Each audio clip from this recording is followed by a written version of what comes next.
Comprehensive news, incisive coverage. Sunday Report with Wendy Mesley. Come home to CBC Calgary News weeknights.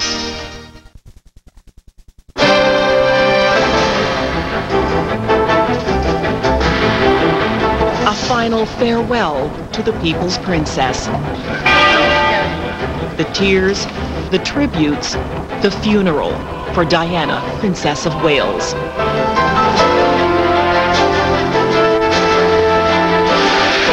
Saturday Report, the late edition, with Noreen Virgin.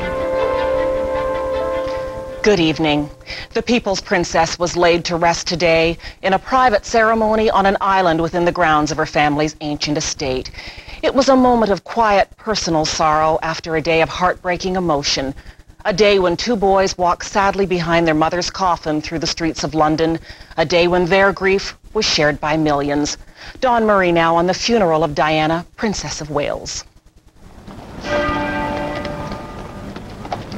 On this morning, a modern fairy tale ended. It was a morning of strong images and strong emotion. A morning of pageantry from a people practiced in pageantry.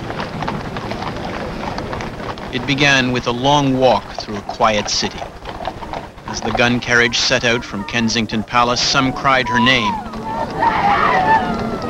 Some cried farewell, and many threw flowers.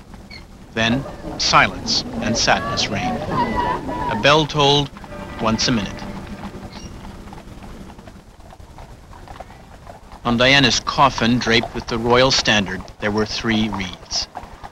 One, from her younger son Harry, said simply, "Mummy." As the gun carriage, accompanied by 22 Welsh guards, slowly approached Buckingham Palace, the Queen and members of her family came out to stand at the gates, to bow their heads as the procession passed. This was homage never offered anyone before.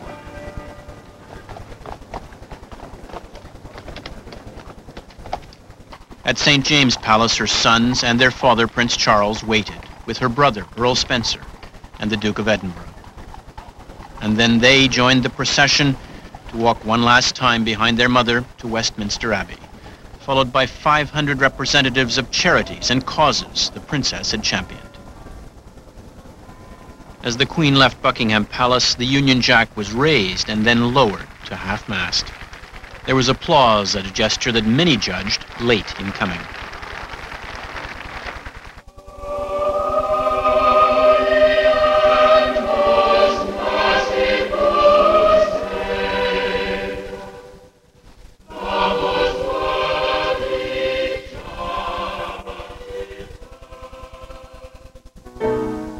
Goodbye, England's rose. May you well grow in our hearts. You are the grace that placed yourselves where life. And there was more music, Candle in the Wind, rewritten especially for her and sung by Elton John.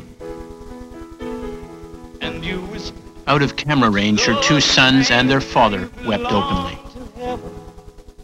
And the stars spelled out your name. And it seems to me you lived your life like a candle in the wind. In a week of surprises, there was to be one more. The funeral oration of her brother, Earl Spencer. His portrait of Diana was loving, but far from idealized. Diana remained